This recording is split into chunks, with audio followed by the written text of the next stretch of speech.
I mean, we're breaking records every month, Zach. Every month, we're somewhere between 1,000 and 2,000 new visitors who have never used a food pantry before. People either are having trouble getting those benefits or are just deciding it's not worth their effort. Welcome to Cornhole Champions, a weekly podcast powered by Iowa Starting Line, where we throw bags at the state's biggest stories. I'm Zachary Oren Smith. It's Wednesday, and I'm joined today by Iowa Starting Line's community editor, Amie Rivers. Last week, Republicans rammed through legislation removing civil rights from Iowans. We'll get to that. And now the Iowa legislature is in the middle of funnel week. It's a self-imposed deadline for the legislative process. We talk about interesting bills, some that sailed through committee, others that might be dead on arrival. All of which are in the hands of a, let's just say it, weird process that could use a little sunlight. That's coming up on Cornhole Champions. So, Amie. Zachary. Did you hear about what they did to Duo? I had no idea. Did you hear about what they did to my boy? They killed him, right? They killed Duo. Duo got ran over by, I kid you not, a car. Was it a Cybertruck? It was canonically a Cybertruck. It was part of Elon Musk's ongoing purge. Duo actually worked at USAID. Did you know that?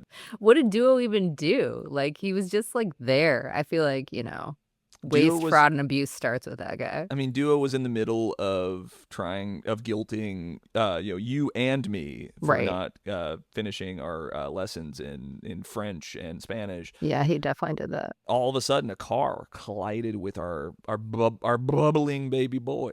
Did he come back? So here's the thing: they did do a Mr. Peanut. You familiar with Mr. Peanut? Let's start over. Okay. Mr. Peanut. Did you hear what they did to Mr. Peanut? No. Mr. Peanut died. Prayers. Thoughts and prayers. Rest in power. Mr. Peanut died. Then Mr. Peanut had a funeral, and then Mr. Peanut was through the magic of Christianity. I think through the magic of resurrection. Mr. Peanut was resurrected as the cold visage of Baby Nut. You familiar with Baby Nut? Let's start over. Sorry. So Baby Nut made an appearance at the Super Bowl. I think that's right. I might be getting my timeline a little off. It's been a long time since I've delved into the deep lore of Baby Nut, limited run Planters mascot. Baby Nut decided that he wanted to have a beer, right? But he was underage, right? So he grew really quickly. Do you remember any of this? I feel like I had a fever dream where it sounds like a fever dream. All of these companies were killing their mascots. But you knew about Duo. You were in the dream, and you were in the dream. I did know about Duo after you told me, but I hadn't heard because I had been neglecting my Spanish lessons, sadly. So I didn't know that he had been killed off. I don't know how to transition. This is the genius of the cold open, right? Is that it's a non sequitur before we get to business. But I just kind of want to talk about mascots for Planters nuts now and ditch the episode. But wait, you were going to say, did they bring him back? So did they bring him back a la Mr. Peanut? Yes. So Duo, the Duolingo bird, also experienced resurrection. So take that, Jesus. Not so special. Not so special anymore. Elzinga. First story, it only took 7 days from introduction to governor's approval. And with just a signature, Iowa Republicans stripped some Iowans of their civil rights. We're talking, of course, about a bill that takes gender identity out of the Iowa Civil Rights Act. Iowa was one of many states that said landlords, employers, the government can't decide to refuse services for the sole reason that they're trans.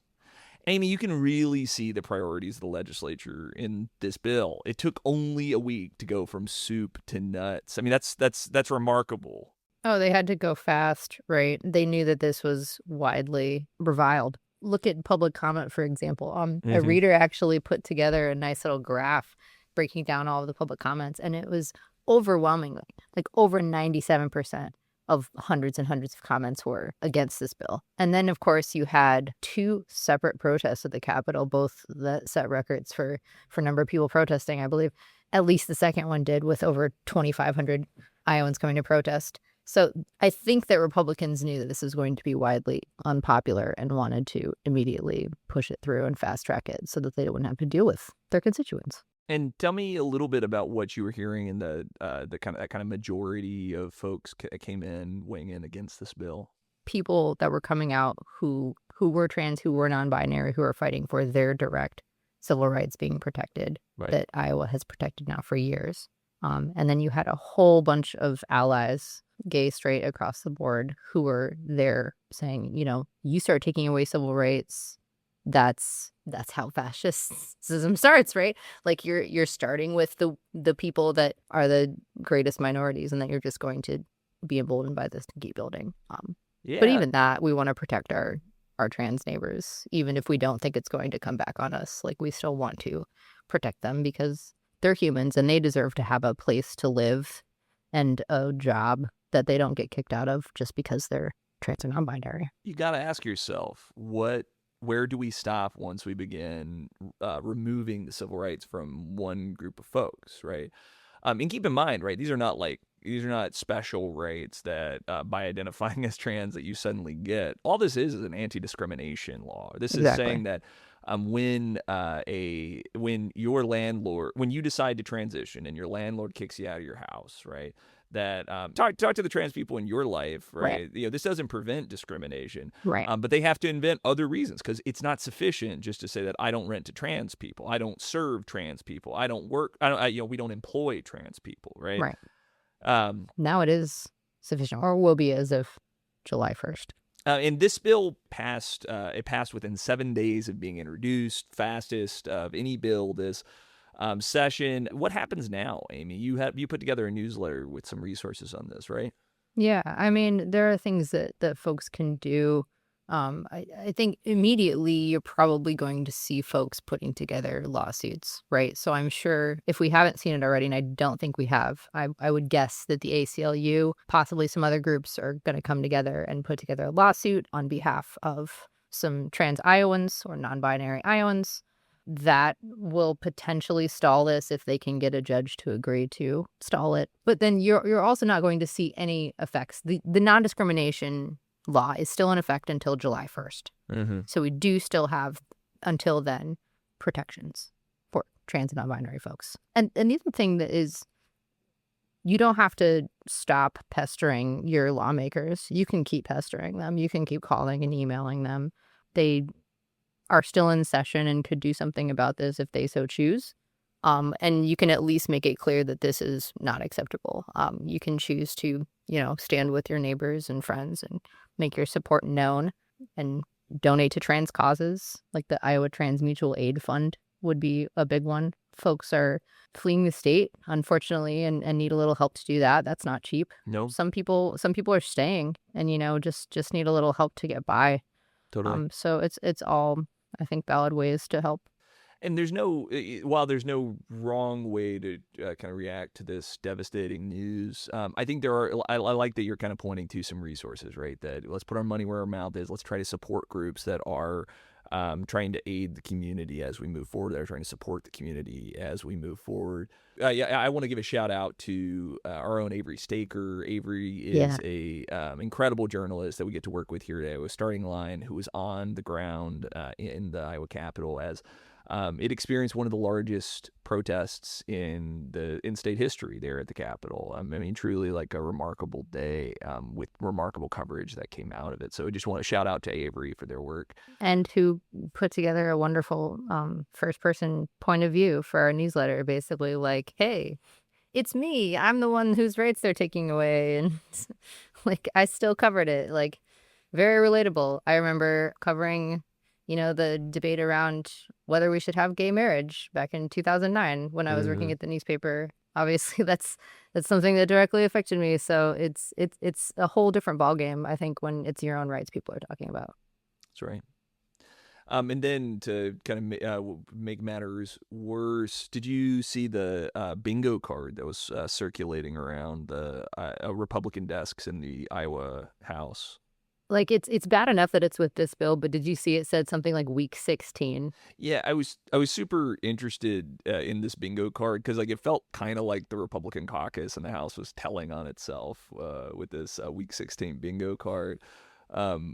So for some of the like squares I'd like to point out are things like when Democrats use the phrase extreme, extremist, or extremism, when Democrats call it a bad bill, when Democrats call a bill dangerous. I'm here to tell you that if when your caucus is introducing bills and people are just like ubiquitously referring to them as dangerous, maybe you should do some self-reflection, right? Like maybe this is a really good time to think about kind of what it is you're putting into the world, and boyo, maybe make some new decisions. Like if you look down your coalition's line and you see a bunch of stormtroopers, maybe you're the bad guy. I don't know. Like I just think the lack of self-reflection in it was remarkable for a group that ubiquitously decided to take away the civil rights of Iowans, of a subset, of a minority of Iowans. It's just a remarkable level of lack of awareness. I mean, just incredible. I mean, is it surprising to you, the same party that like takes away money from kids' schools and hunger programs and worker rights? Like, of course they're going to be like, why do you think all of our bills are dangerous? You guys are being unfair. You keep calling my bills dangerous. Yeah. Maybe you should think about their impacts. Like maybe you should listen when people are talking to you about the impacts that your legislation has on the world around us. We're just in two different like spheres of reality, it seems like, these days. I think it's really easy for us to write off people that just aren't our tribe, right? Like, oh, you're not with us, right? So like I don't have to worry about the pain that you're that you claim this bill is solving. As long as it doesn't hurt my people, we're fine. What sucks is it does. Yeah. It doesn't matter where you go in this state, right? Trans people exist. Right. I hate they to break can pop it to up in you. your family unexpectedly. Here to break it to you, right? Trans Americans exist, trans Iowans exist, and you can pretend like they don't exist, that they aren't in your constituency, but I hate to break it to you, right? This is the reality. This is the world that you agreed to, that you're representing, right? And I hope these folks think better of those people next time. Second story, the Iowa Capitol is buzzing this week. It's one of two so-called funnel weeks. These are self-imposed deadlines placed on the legislative process. The idea is that we've only got 110 days to get through with the book of bills.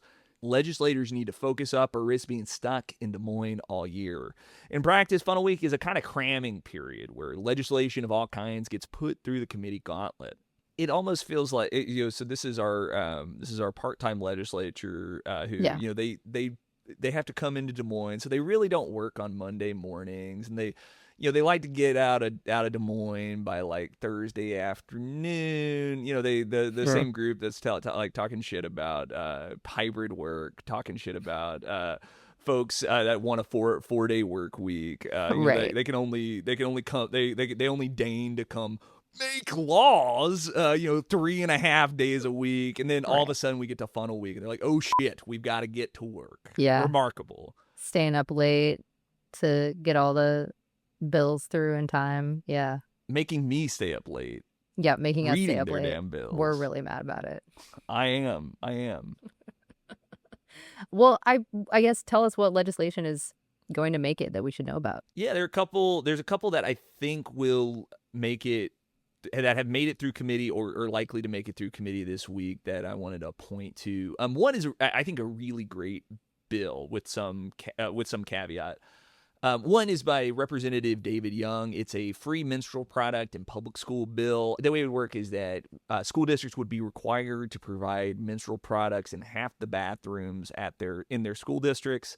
Costs associated with getting these products into these bathrooms could be reimbursed by the state.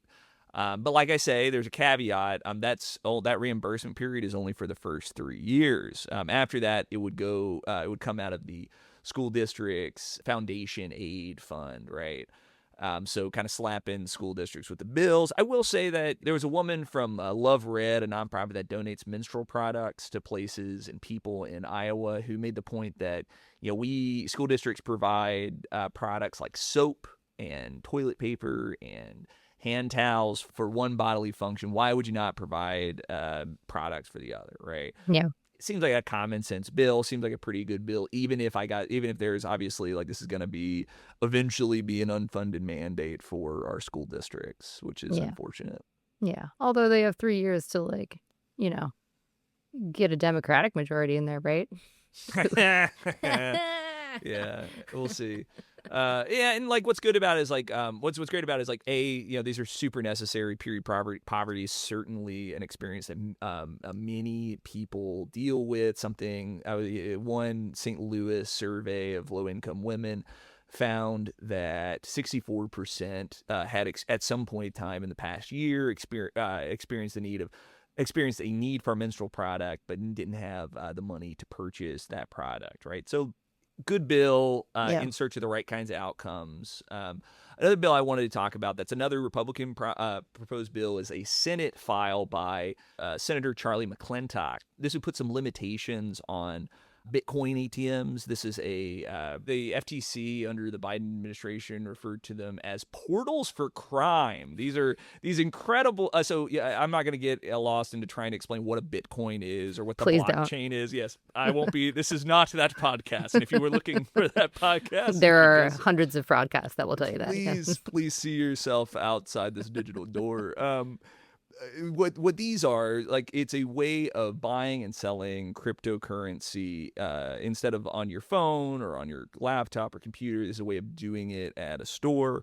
And what we're finding is that they are being used by scammers to trick people out of their money, right? What? Yeah. Oh, what? Crypto's a scam. Who would have thought?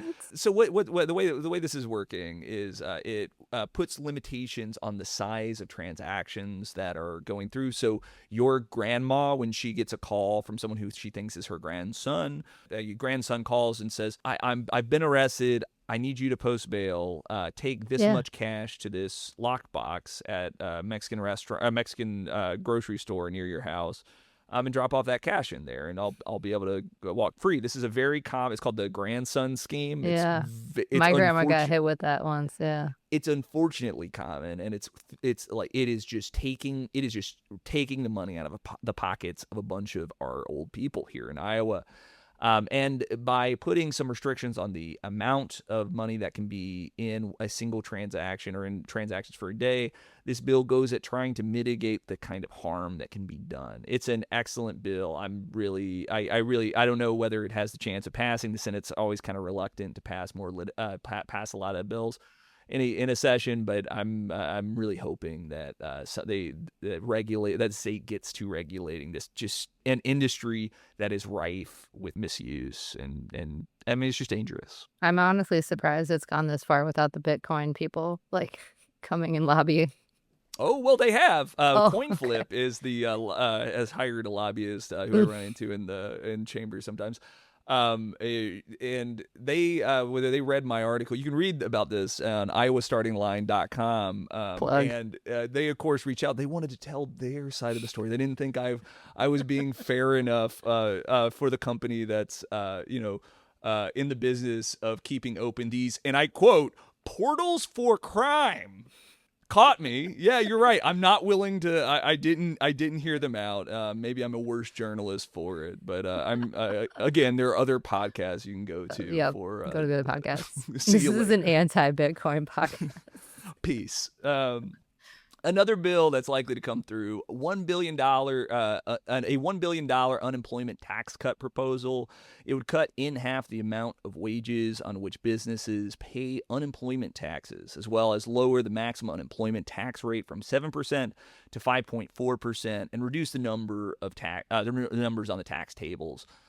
This is one that's unlikely to affect a lot of our listeners, right? You're not going to see this, but what this will mean is that businesses will be contributing less to that, less through that unemployment tax. which doesn't really get to the local property taxes that Governor Kim Reynolds told us were going to happen this year. We'll get to that. But this is one way that where they're cutting kind of the resources that we depend on. And of course, the money will then trickle down to workers, right? Let's see it happen, guys. Let's see that trickle. Yeah, let's see that trickle. We'll see that trickle. We'll see. Stay tuned. What's not going to make it, Zachary? Let's start with my favorite bill. This is the podcast's sole endorsed policy market. I continue to believe that universal K through 12 school lunches is the best policy, is the just easiest sell policy that I can imagine. Feed the kids. Feed the kids. Feed kids. School lunches should be free. If a kid shows up to school, that kid should get a lunch. I don't think that's crazy. Everybody Other states eats. are doing it. Yep. There were some issues in implementation with just how many kids decided to eat lunch, so it cost more than people expected. But now that more states have done it, we have better modeling for what it's going to cost a state the size of Iowa. We could be doing this. We aren't doing this. We won't do this session, but we should. And I just wanted to point out that this podcast is as much about opportunities as it is about our failures. Another is summer EBT. Looks like it will not. There's been no motion on some Democratic proposed bills to get the governor to ask for summer EBT. Shocker. Shocks no one. Right. But this would be a way of getting. I talk about it in the interview later in the show. But it's just another great policy that we're just going to whiff on once again. She's got her boxes, her food boxes that That's she's right. routing the money through private organizations for. So yeah, ask the USDA about when during COVID how easy it was to route food boxes to end users. Right, when you had shelf stable stuff like oatmeal and rice in the same box as a carton of milk that needs to be a certain temperature. Oh, geez. Ask him about how easy that was to administer. Was it easy? No, it wasn't. It was really tough. People had to buy a bunch of refrigerated space in order to manage these boxes. Yeah. Anyway, you can read about that somewhere else. On the Bitcoin podcast. There's so much on right on the Bitcoin podcast. I'm sure they cover food insecurity. Right now, there's a bill to strengthen Iowa's weak wage theft laws, and another to address unemployment benefits and burdensome bureaucratic hurdles in the unemployment process. But those are unlikely to clear subcommittee. Those are also Senate Democrats' proposals, Also Senate right? Democrats. Yeah. I got some more from the Democrats. It's really just like a Democrat list here. Here's all the bills that won't go. The ability to restore the public employees' rights to collectively bargain. Those were given away. The Republicans took away these rights back in 2017, leading to a lot of the stagnation that we've seen in public government wages we see today. But that's obviously didn't come up this week, or won't come up this week. A bill to create a $15 million tax credit program for affordable housing units. That went nowhere. Expand the first-time home buyer savings accounts, which offer a tax-free solution for home savings. Didn't go anywhere. Create a $50 million neighborhood grant program for current homeowners to make necessary improvements to their homes. Just the dream. The dreams. Didn't go anywhere. Yeah, the American dream. Didn't go anywhere. Cap rent increases for current tenants to the rate of inflation, including renters in mobile homes.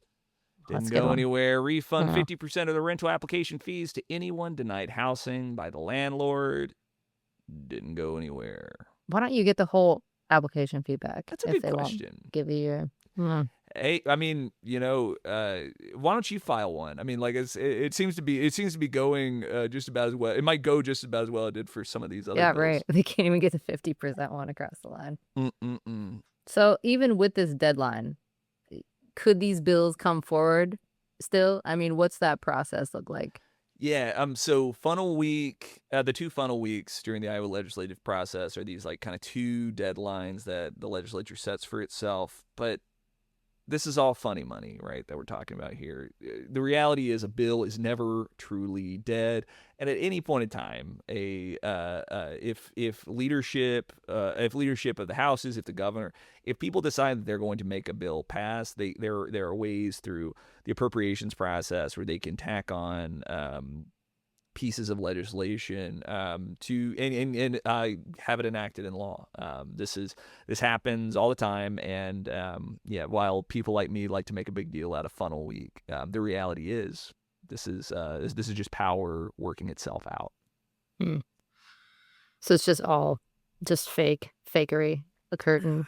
It's not, in some ways, yes. But like, if you think about it, right, like the legislative process is partly, in addition to it being people trying to create real policy, it's also a messaging piece, right? Like we've covered bills like the wild anti-vax bill that would criminalize the people who administer vaccines to people that want vaccines.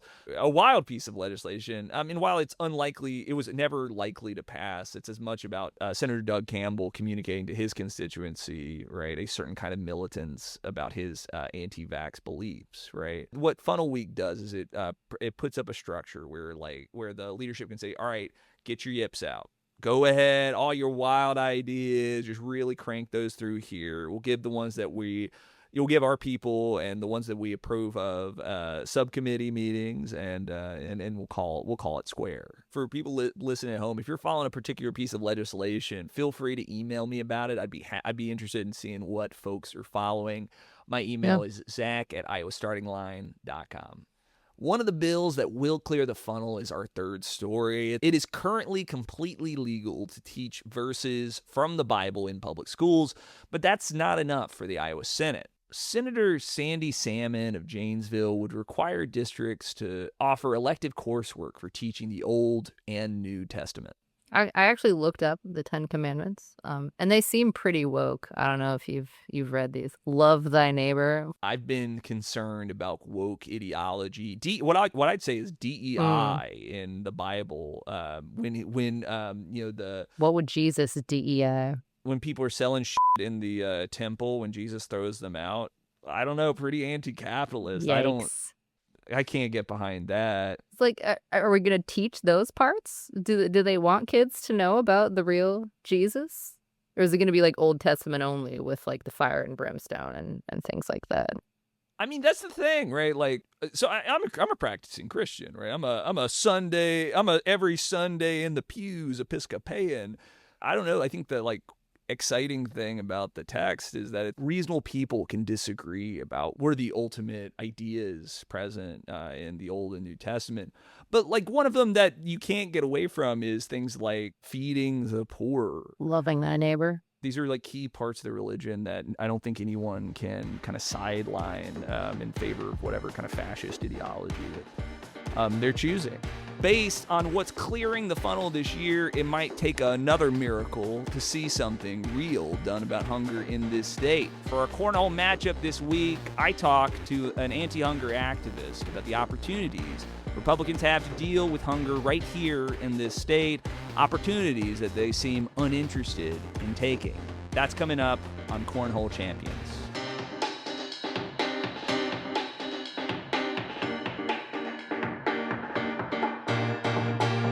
I got a hot take for you. It is good for people to eat, and it is bad, I would argue, morally a failure for people in the richest country in the world to go hungry. As the Iowa legislature hurdles towards its first deadline, the so-called funnel week, I want to spend a little time focusing on what we're doing about hunger. Luke Elzinga is the policy and advocacy manager at DMARC, the Des Moines Area Religious Council. They run a network of pantries in Iowa. You can find Luke showing up to the Capitol, trying to get legislatures on board. Hello, Luke. Thanks for having me, Zach. Yeah, good to have you, man. We are just a few days away from the legislature's first deadline. How is the Iowa legislature doing at focusing on hunger this session? Well, they are focusing on it somewhat. Unfortunately, not, I think, in a positive way. I will say early on, we had a good bill advance through the Senate subcommittee and committee for Double Up Food Bucks. And that's a nutrition incentive program for folks on SNAP if they're using their SNAP benefits to purchase fresh fruits and vegetables, they can get a little bit extra in benefits that can only go towards fresh fruits and vegetables. And we know that those are some of the, most expensive items that people struggle to afford when they're on SNAP. So And it's a great way. just to tease out, like that is extra money toward, it's like a way in in addition to your SNAP benefits, if you happen to be spending that money on some healthier choices, that you were incentivized, you're not penalized. You're not penalized for bad decisions, but you were incentivized by good decisions. Is that what I'm understanding? Yeah, it's kind of a positive nudge to maybe help support folks afford and purchase some of those items that they otherwise would not. So things were looking good, actually. And then what? And then what, Luke? Well, then we saw some not so great bills drop. So House Study Bill 216 is a bill that includes an appropriation for double up food bucks in the House, but then it also says we're not going to give this money out unless we get a waiver from USDA to restrict what foods people can purchase with their SNAP benefits. And I will say the restrictions are pretty sweeping. My back of the envelope calculation is about 2/3 of the grocery store. And that's just when I was walking through doing my grocery shopping at Aldi and being like, nope, can't get that, not this entire aisle. It was very prescriptive. Be specific though. Tell me about what's restricted under this bill. The original bill said you could only use your SNAP benefits for real meat, real dairy, real eggs. Those are all in quotes. I'm just repeating what the bill says. Fruits, vegetables, bread, grains, legumes, peanut butter, nuts. There might be a couple more. Anything on the WIC list, which is basically a lot of those items are already on that. So that really only adds a couple varieties of juice, a couple varieties of soy milk, and a couple varieties of tofu. And is that for SNAP more broadly, or is that just for the Double Up Food Bucks program? That would affect everyone. So the entire benefit list would be limited to just these couple of varieties. Yeah, and that would impact all 260,000 Iowans who receive SNAP benefits. The Double Up Food Bucks appropriation, we've been working on this for a number of years to try to get the state to have some skin in the game. Right now, it's funded through private donors and a federal grant. And we're just asking the state to invest some of its own dollars into that. Right now, it's only at 96 retailers in 44 counties across Iowa. And, that's less than 1% of SNAP retailers. So while they're trying to restrict SNAP purchases for everyone, they are going to put $1 million toward Double Up Food Bucks, but we don't know. Maybe that goes from being at 1% of SNAP retailers to 1.5%, 2%. The nutrition incentive dollars are very limited. And to me, that's not even a trade-off. The harm far outweighs any positive effect from that appropriation. So there's potentially additional money coming into the program through this Double Up Foods program appropriation, but at the cost of the entire SNAP program being limiting the kinds of items that can be bought through it. Correct. Yeah. And I mean, I think this sends a really harmful message. I think even just by being introduced, this hasn't, passed a floor vote yet, but these kinds of bills can, even just by being out there, can impact stigma and people's decision whether or not they want to participate in the program, even when they could really use it. And it also sends the message that our state leadership does not trust low-income Iowans to make the best food choices for their family. So at the exact same time that these SNAP restrictions were being discussed in subcommittee, there was another subcommittee across the building that was seeking to pretty much waive federal nutrition requirements for school meals and instead say that Iowa's going to write our own nutrition standards for school meals with a preference for animal protein, dairy, vegetables, and fruit in that order. Appear to be cutting out whole grains entirely. And I will say, I think there's a couple good things in that bill about nutrition education and health classes and sourcing local food, but the fact that we are completely throwing out federal nutrition standards for school meals while literally at the exact same time talking about greater restrictions on what people can purchase with their SNAP benefits. And the only common denominator seems to be that we want more Iowans eating more meat and dairy. I mean, you can look at the lobbyist registrations, but it seems pretty blatantly like a pro-industry bill. Yep. And I don't think this is how we should be making decisions about what our children and our people in our state are eating. I think all Iowans, regardless of income type, could probably be eating more fruits and vegetables. I know I could. The way we do that is not restricting everything else. And describe this is all contingent on Iowa receiving a waiver from the federal government. What happens under this legislation if Iowa does not receive that waiver? If Iowa does not receive the waiver, essentially nothing happens. Those double up food bucks funds do not go out because they are contingent upon USDA granting that waiver. So, which is all very exciting, I'm sure, for hungry Iowans. The way their benefits are being jockeyed in this way. And I've noticed, just having covered this area for a while, summer EBT doesn't look like it's going to clear the funnel this year once again, right? Can you describe a little bit about the summer EBT program, kind of how that works, how that would help families? Yeah, so summer EBTs, the newest federal nutrition program, was passed by a bipartisan act of Congress at the end of 2022, and this would give $120 in nutrition benefits during the summer to kids who qualify for free or reduced price school meals.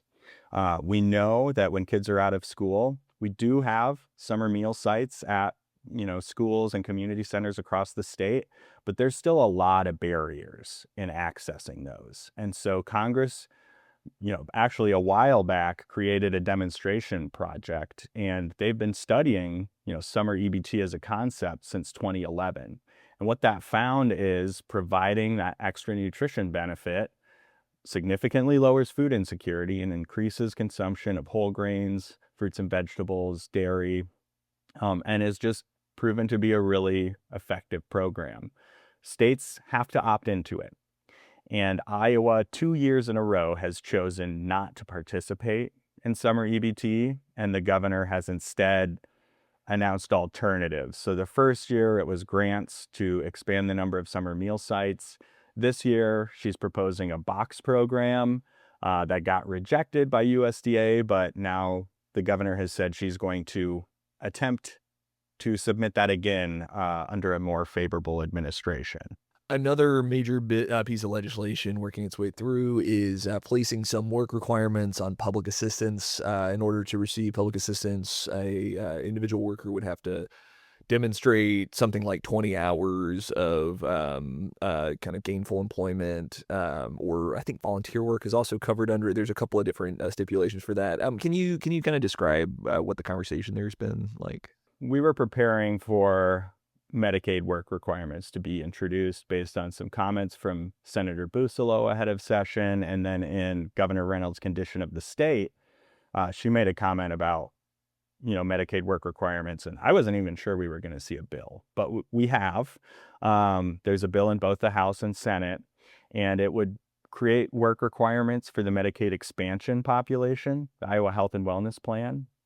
And they're fairly strict. I mean, I don't have them in front of me, but you can read through, folks up to, I think, 65 would be required to meet this work requirement. And then there's also a piece that says we're going to, make work requirements across all public assistance programs aligned. And so I take that to mean we're going to use this strict definition for Medicaid across all other programs. And I will say we already have work requirements for SNAP for able-bodied adults without dependents between the ages of 18 and 54. So this would just throw out some of the exemptions for that, for veterans and people experiencing homelessness and youth aging out of foster care. And then it would essentially extend those to adults 55 through 65 and caregivers of children above the age of 6.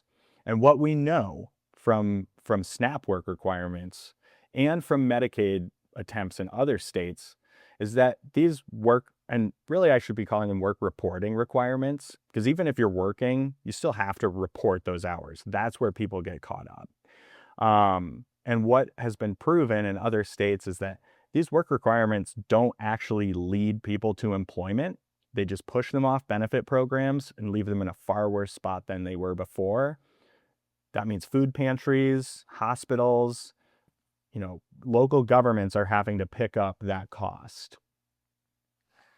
And so what this is doing is setting up a barrier towards accessing a program. You've talked a lot to me in the past about kind of this concept in policymaking called ordeal mechanisms. Can you walk me through kind of what an ordeal mechanism and kind of how it's at play here? Yeah, so even before I had come across that term, I was familiar, I guess, with the concept because I'd seen the legislature introduce these, public assistance bills in the past. But when I was in grad school, I had to take an econ class. And in that textbook, that was talking about ordeal mechanisms. And it's this economic theory that basically, if we make public assistance programs so unattractive, then only the quote unquote truly needy will take the time to go through all the hoops and access this program. And the example in the textbook was, we've got a soup kitchen. We can either have it fully staffed so that everyone needs food, can come through quickly, get their food, have a good experience, or we could just have one worker there. So there's a line out the door, people have to wait, be seen in public, and then maybe only the truly needy will put up with that. That's not how it works in the real world. Some of the most vulnerable people are going to be the least likely to be able to comply with those requirements. Seniors, people with a disability, people who are working and don't have the time to jump through all these hoops.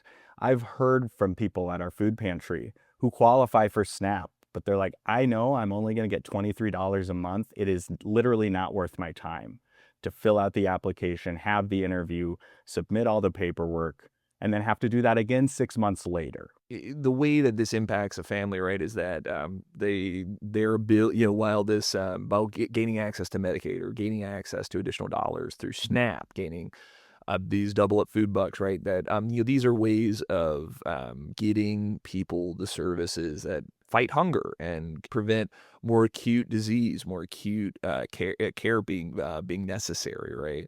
Is there what is the logic undergirding it, right? Why is this such a popular kind of stick to add to legislation like this? I wish I had a better answer for that. I think some of it is ideology. And this idea, I think because of a lot of our legislators live in a bubble. They don't see the day-to-day, struggle that so many Iowans are facing, making decisions between filling a prescription or filling the gas tank or putting food on the table or paying rent.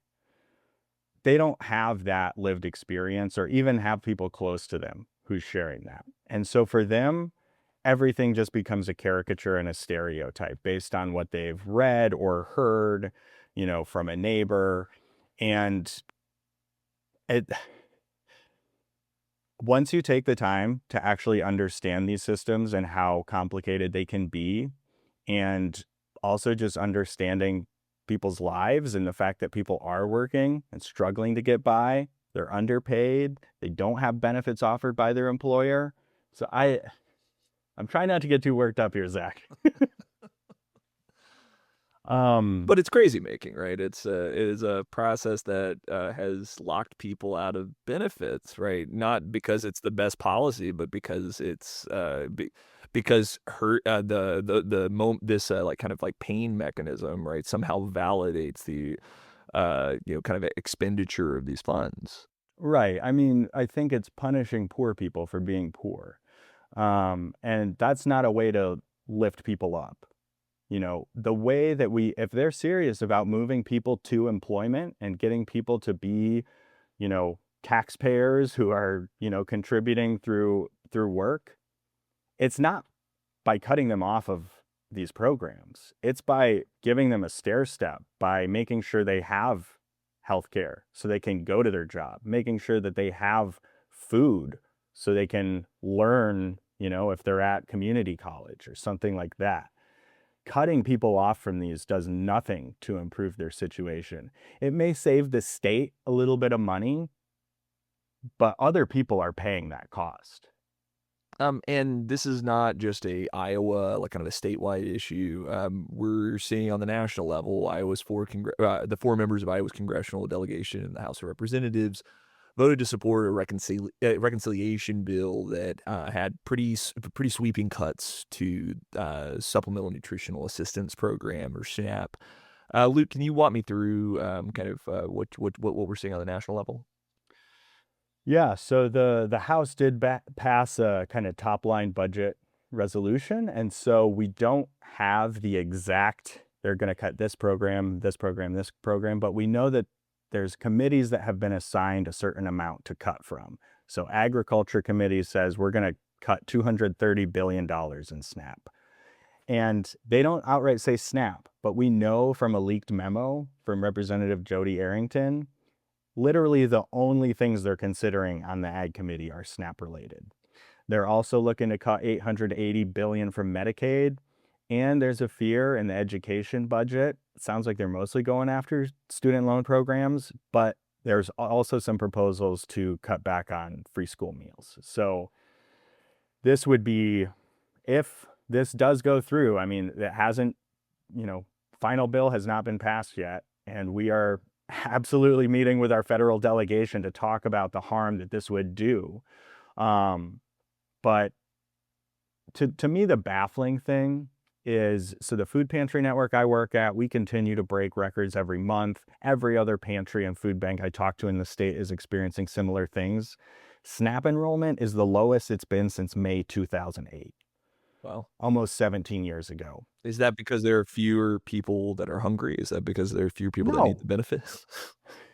Absolutely. I mean, we're breaking records every month, Zach. Like, we are seeing countless, every month we're somewhere between 1,000 and 2,000 new visitors who have never used a food pantry before. That's at your food pantry. These are the lines that you're seeing in Des Moines.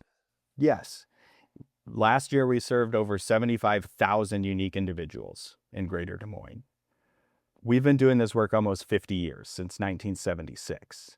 And aside from maybe the flood of 93, which I think was a very special case, and we had a lot of food pouring out, this is the most we've ever seen. And definitely the most sustained use we've ever seen. And again, I believe it's because we've made programs like SNAP so inaccessible that people either are having trouble getting those benefits or are just deciding it's not worth their effort. And again, like, SNAP is a really important program. It's the most powerful tool we have in our fight against hunger. We want more people being able to access it.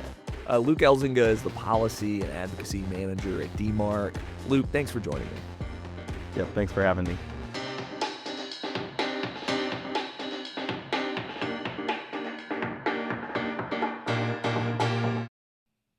So I thought it was interesting that he talked about, like, the long-term ramifications of not ever feeding people that are hungry. Like, what is ultimately the cost of these things? I mean, that's right. That's the thing that hangs over all of these programs that don't get passed. These programs like SNAP that experience tremendous cuts that are voted on by all four of our congressional members in the House of Representatives. When we don't feed people, right, it's not as if that hunger goes away. How do you measure what's lost developmentally when a child grows up hungry, right? Like, how do you measure the impact that missing a meal has on that child in the classroom as they're trying to you'll learn algebra? What is the cost of, during the summer when a kid is, a 16-year-old is having to choose between getting a prescription filled and like Luke said, and filling their tank of gas to get to work, right? I mean, these are real choices that people are being forced to make. The thing that bums me out is that rather than trying to get these folks who are suffering right now, our neighbors that are suffering right now, rather than getting them the resources that they need, we are instead having these infantilizing arguments about what they should and should not be able to eat, right? Right. And yeah, it puts a pit in my stomach when I think about kind of what we have the ability to do as a society to raise up the floor and lighten the suffering that's kind of endemic in this world. That's not happening this year. We could pay for it with taxes on the rich. That was another episode of Cornhole Champions. If you like the show, please rate it and subscribe and share it with your friends. While you're at it, sign up for my newsletter at cornholechampions.substack.com and get these episodes straight to your inbox when they drop Wednesday mornings. Cornhole Champions is a weekly podcast powered by Iowa Starting Line. The podcast is produced by me with music from Avery Mossman. Cornhole Champions is a proud member of the Iowa Writers Collaborative. We'll see you with the new episode next week. Until then, I'm Zachary Oren Smith. And I'm Amie Rivers. Thanks for listening.